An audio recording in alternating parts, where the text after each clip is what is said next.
of time, right? So, MAC-42, this is Comanche, duration suppression over. Roger, duration suppression out. All right, makes sense? Yeah, understood that. Yeah. All right, so we just got through the OW part, right? Now we're going to the second transmission, okay? The second transmission from the observer is going to be the target location, right? So, you can't really do, I mean, you can do what's called a polar mission. So there's two different ways to derive target location that will work on the server. Obviously, you have your grids, which are extremely self-explanatory. So my target location would just be like grid, fucking whatever the grid was in the shackle on the server, right? Now you could also do what's called a polar mission if you really wanted to. I don't know why you would want to, just because we have the shackle card, and wherever you hover your cursor, it'll just tell you the fucking grid. But you can do what's called a polar mission, which is why the initial OSREP from the observer is important, because a polar mission consists of the direction and distance from you to the target. So instead of saying a grid, you could say direction 1000 mils, 1500 meters over, and then they would read that back to you. Does that make sense? Yep. Of course, you're also if we were doing this without like an actual battery and we were doing like GM stuff, the GM's gonna have to plot that on the map from like the friendly position himself, and then call in the shit like that. Or Jeremy and then whoever's working with him in artillery is gonna also have to do that themselves. For the purpose of the server, I think that that's adding a little bit more difficulty into actually prosecuting NATO call for fire. However, in real life, it's a more expedient method than plotting a grid. So it's something that you guys can like base, right? What, a polar mission? Yeah, if we're like holding a treetop, hey, I need fire 200 meters north of my position. Not really. It's just an expedient way to, because if you've ever, like, plotting on a map takes longer than just pulling out a compass, pulling a mil direction, and pulling a distance. If that makes sense. And like plotting on a map, a lot of guys struggle with that. So, I do think that it's something that people should learn, though. People should learn some new skills. You know what I'm saying? So even though it is harder, exactly. you know, it definitely something. Well, it's actually like it is in real life. It's easier. That's why it's recommended that you, like, if you're a pretty like beginner FO, you just do polars, because all you need is a direction and distance. Like you can pull that in like what, like 20-30 seconds probably, you know. Yeah. Whereas in the game, you don't have to actually like plot anything like as you would in real life, because you have the cursor. You just fucking slide your cursor over and just plot. You know, in real life, you have to get a protractor out. You have to be very precise. Oh yeah. A lot of guys struggle with it. You have to fucking have a map. You know, a lot of stuff that can throw wrenches into the plan. So, but yeah. So just back to the location, right? So, what are the two different types of target location? Anyone? I'm sorry. You mean grid and polar? Grid and polar. Yep, grid and polar. What does a polar consist of? Oh, that's what you Direction, distance. Distance. Okay. Direction and distance. Direction and distance. Yep. So the direction and distance, just to reiterate, that would just sound direction 1000 mils. Don't pass. I know that it's so. The compass is fucking pretty hard to read in the game. Typically, you're not supposed to pass battery targeting data in degrees. You would pass them in mils, which... Do I have my compass on me? I actually do not have a compass right now. Can we say meters? Or we have to say mil? No, well, so it's mils in the mortars. Oh, that's for mortars. Yeah, yeah. So that's... Yeah, but the mils... So the... Yeah. So does everybody have a compass? No. Just want to make sure. Yeah, I do. So if you pull out your compass and you look down it and you hold right... if you're on PC, or zoom into that. Actually, this is not bad. Oh, sorry, what the fuck? Sorry. Jesus. So if you have a compass, pull your compass out, and then I'll explain something, right? So those red values, as you see them, are degrees. Okay, the black values up top are mils. Mils are from 0 to 6,400. Does that make sense? Yes. Okay. Yeah. So and then every single little line is 20 mils. So if I was gonna pull like the direction to this red radio tower over here, somebody tell me what they would pull necessarily if we're using the black lines. I'm gonna have a hard time reading the red. Is it fucking We are pulling 1,400 mil. Oh, It's Yeah. 83 Roughly, yeah, roughly somewhere between 1,400 and 1,500 mils. Yeah. Does that make sense? Everybody's Okay. everybody's orientation is going to be slightly different because like if I walked over here now and I shoot this azimuth, my azimuth is going to be roughly at like 1,500 versus like 5 meters over here, it's like 1,460. Which is why you have something called OT factor, but that doesn't really, we don't necessarily need to get into that too much because again, we don't really have an FDC. But yeah, so that's just how you read mils on a compass. Remember that if you're going to pass a direction, preferably pass it in mils. The mils on the compass are the same mils that are on binos, are the same mils that are on the mortar sight. Does that make sense? Yeah. Oh, whoa. They're on the Wait, what? binos? I got binos. Hold on one second. So everybody These take out ones? your binos real quick.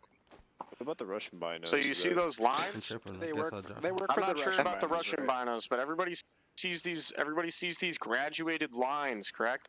Yep. So if you zoom in, Vertical or you horizontal? see these Yep. No. Not the ones that go up and down. Do not use those for corrections because those are not graduated over a lot of like for example, just to use as an example, right? So each of these black lines horizontally across are 5 mils. Those 5 mils are the exact same 5 mils that I would have on my compass if I was shooting different azimuths, or that I would have on like a mortar sight. Does that make sense? Yeah. So each numbered value is 10 mils, right? So that 1 is 10, 2 is 20, 3 is 30, 4 is 40, 5 is 50. You have 100 mils of horizontal deviation available to you. Does that make sense to everybody? Mm-hmm. Yes. All right. Okay, I'm tracking that. Now, as for the horizontal scale, do not use that to correct range, because just to use it as an example, I'm looking at like a patch of grass right now, and my vertical scale, like the 5 is at the top of the hill, but that's probably not like, like 50 meters. Although my OT factor would also be like a little bit different, which I'll go into in a little bit. It's like 75. Yeah, but it's not, you don't use the vertical scale to produce range, because range is something, so everything that you pass to like a battery in real life has to be converted to meters.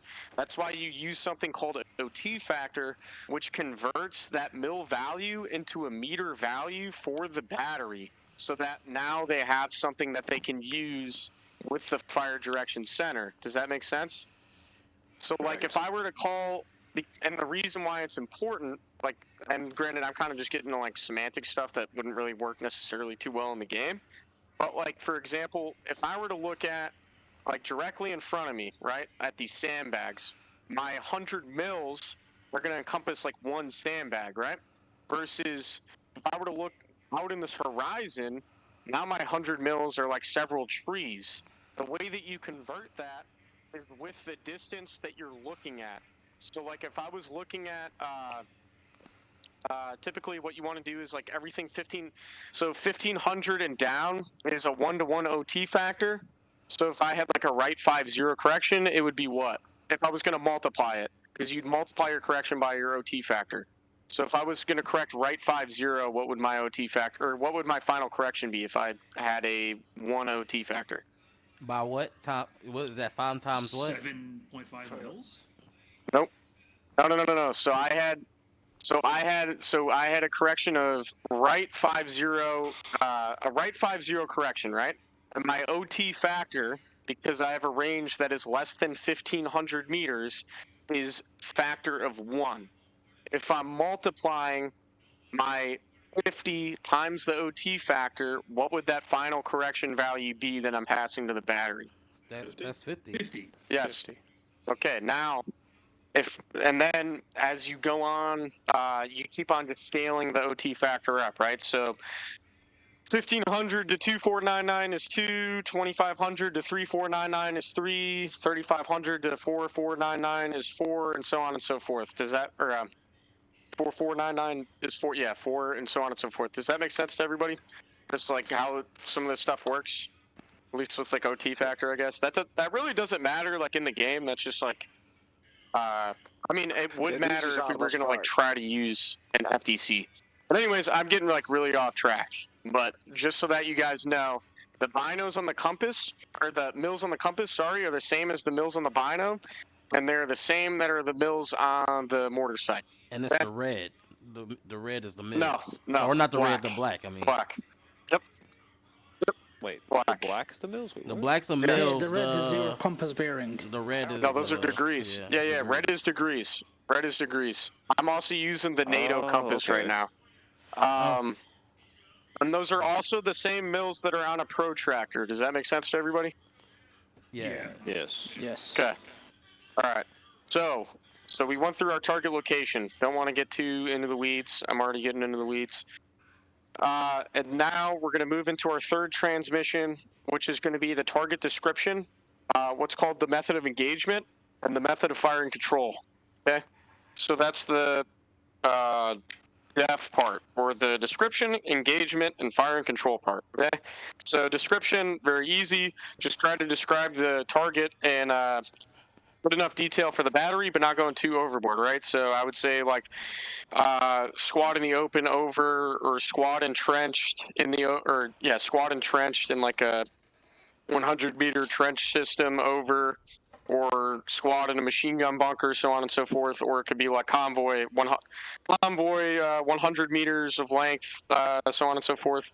Or like they're in an assembly area or something like that. So basically, like when you're talking about target description, there's some things that you just want to consider is what the target is, the degree of protection that it has, how big the target is, and how they're kind of like arrayed. Does that make sense?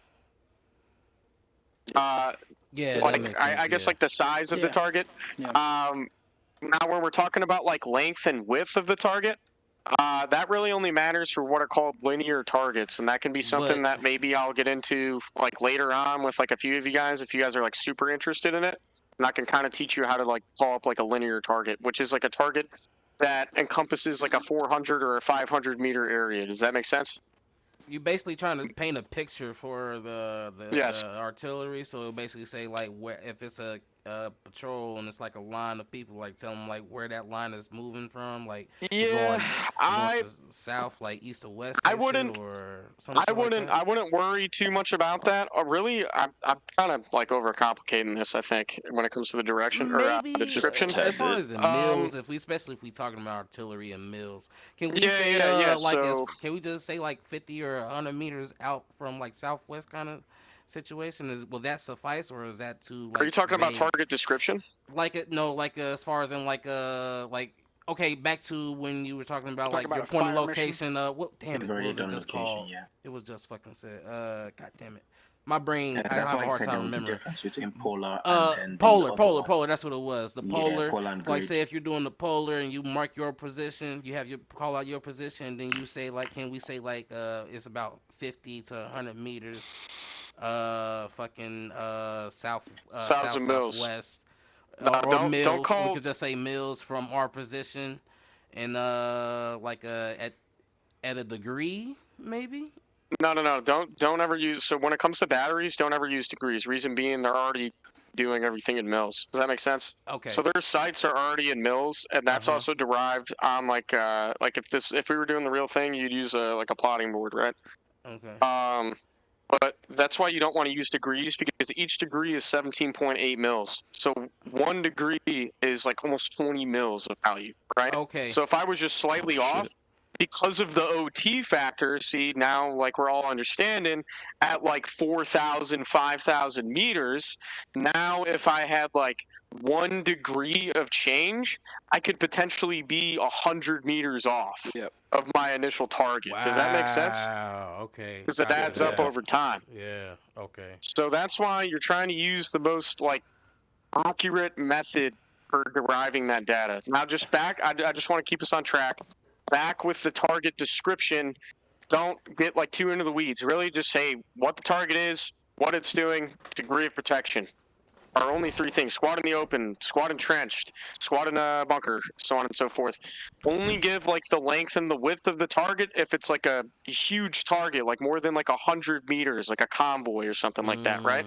Like, if I was going to call, like, a target on, like, a supply route, I would give the length and the width of the target, and then what's called a target attitude, which is the mil angle less than 3,200 mils, all right? So you would pull that with a protractor on your map, and then you would pass that to the battery so that they could fucking then plot that and shoot along that angle. Does that make sense? Solid. Yeah. Don't really worry about that too much, though. It's like pretty complex stuff. Yeah, that's advanced level call for fire. So what I want to try and get everybody on the same page is just able to do, like, a basic call for fire mission so that we can increase the realism. And then 2 other things that we also have in the 3rd transmission are what's called your method of engagement and method of fire and control. The method of engagement typically going to be concerning the shell and fuse that you use. So, like, if you, Jeremy, you still there? Yeah. Okay. When it comes to the HE shells with the artillery, is there only one type of HE shells, or HE shell, or are there different? Are there separate types? So there's the dummy, and then for high explosive. There's high explosive rounds. Are there multiple high explosive rounds? Okay, well, typically, and it may standard load. Yeah. Well, it may be in the game, at least for 81s, but for 81s, for example, you can have 3 different shell and fuses for HE rounds. So you'd have HE quick, which is your standard round that, like, will impact on the ground, and, you know, that's your standard. Then you have what's called HE procs, which will impact or proximity will impact, like, roughly, like, 20 to 30 meters above a target. Really good for neutralizing targets that are maybe, like, entrenched.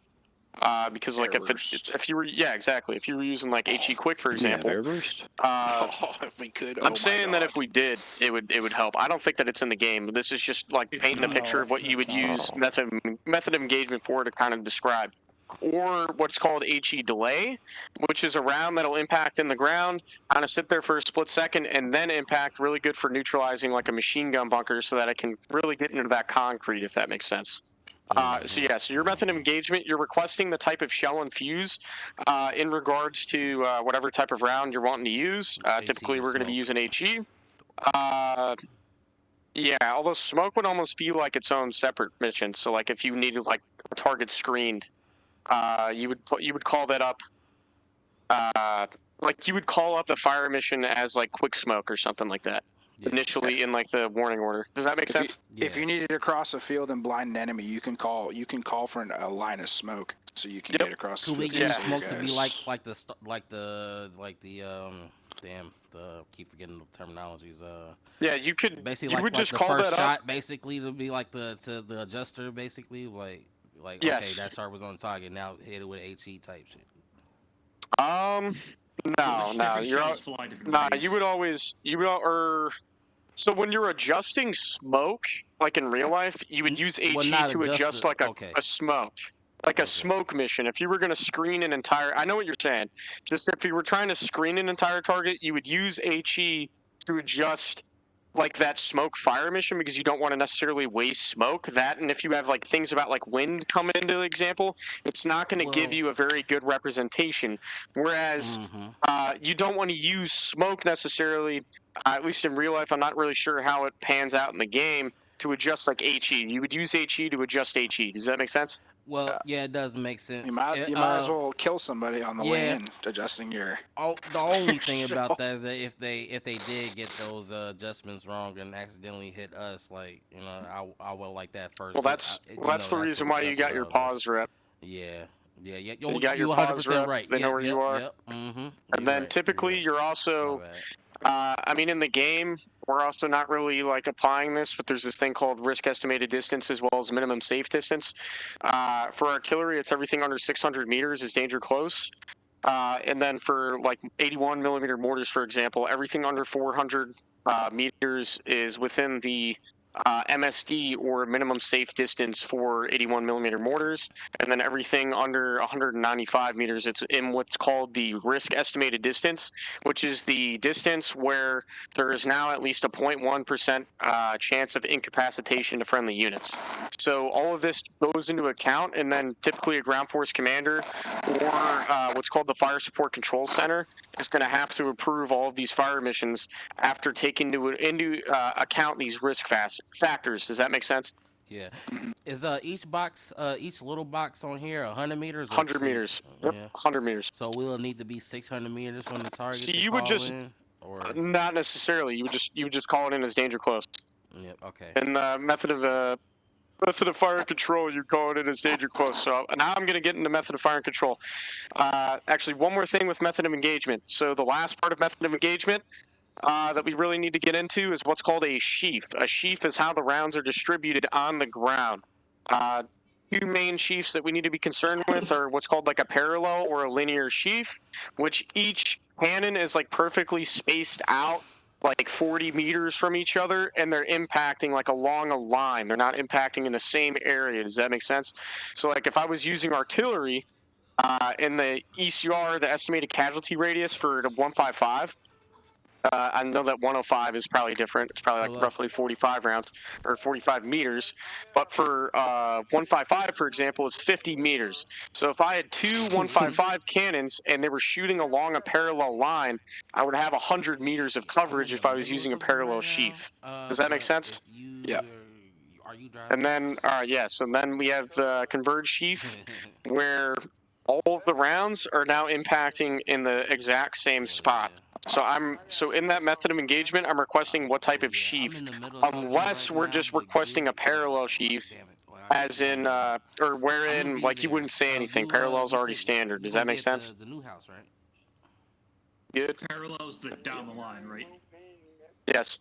Damn, I thought it was gonna be doing it wrong. For artillery in real life, it's a little bit different. Honestly, in the game, our standard's probably just going to end up being converged, just because, like, I know it's complicated.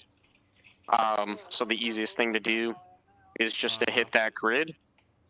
If we're using, like, back 42, for example, and then if you want to request a parallel sheaf, I would say that we almost use, like, the inverse going forward. Does that make sense? Like use the GM so you can actually get the line. Would be something like a crawling barrage, right? Yeah, no, yeah. Say that again? Parallel would be something like a crawling barrage. Right? It's called a creeping barrage, yeah. No. Parallel, you're just shooting along a line, right? So, like, for example... From left to right. No, so they're all basically shooting at the same time. Line. So, like... it's not a creep. It's sheaf. All one. They all land at the same time. This is the converged sheaf. Oh, fuck. Wow. Hey, that's...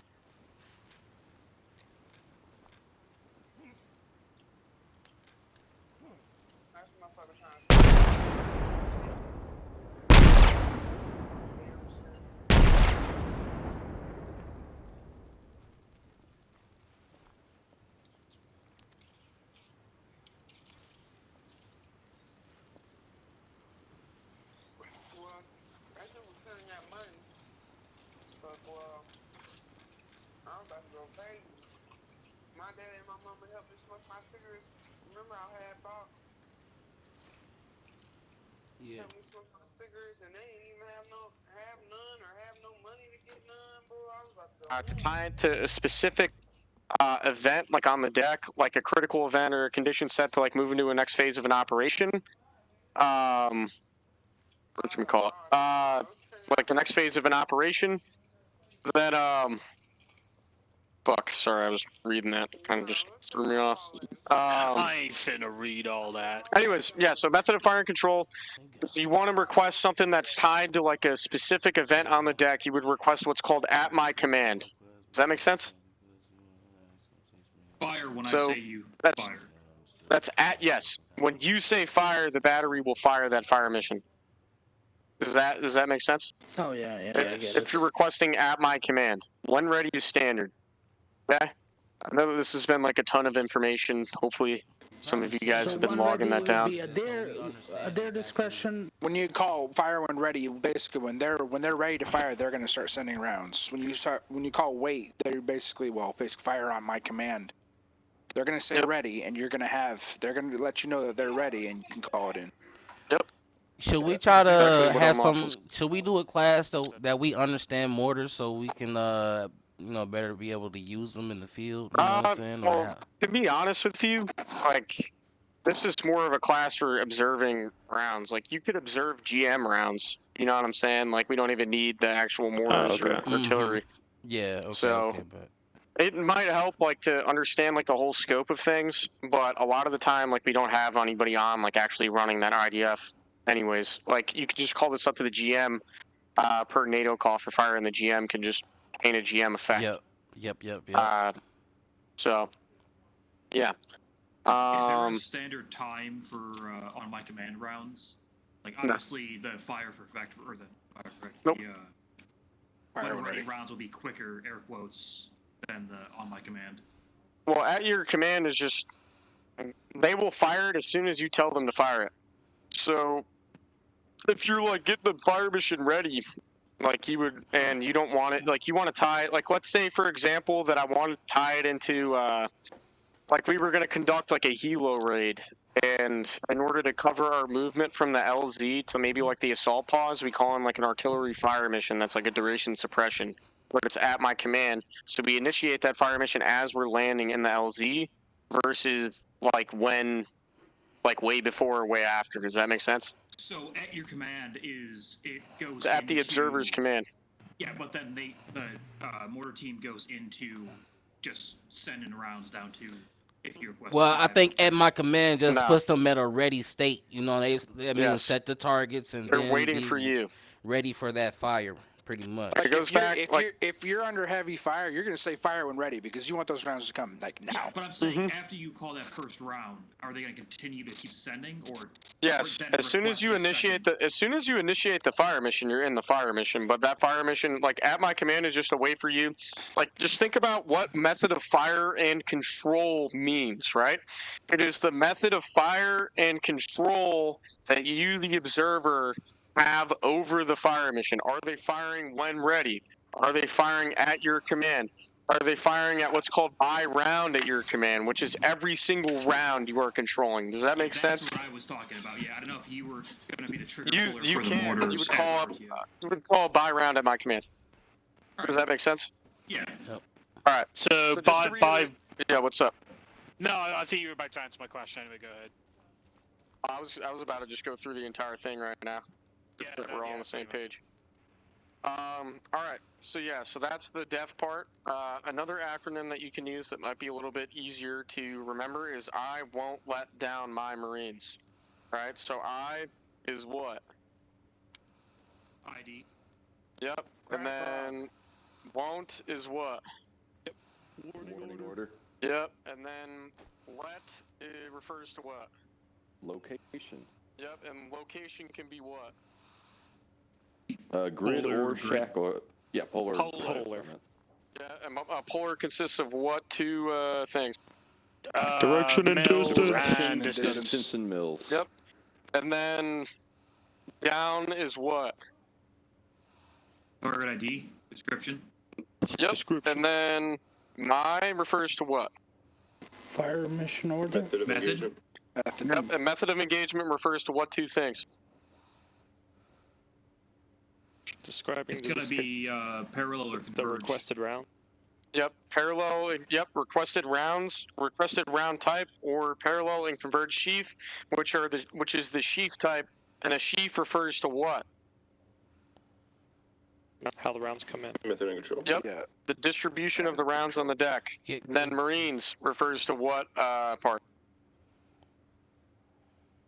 Oh, the Yep. Method of fire and control, which could be what? On your command or at will. Fire for effect. Well, not fire. Yep. Or one ready, or buy round at your command, right? All right. Does that make a lot more sense? Yeah. If we just like break it down like that? All right. So remember, when you're doing a call for fire,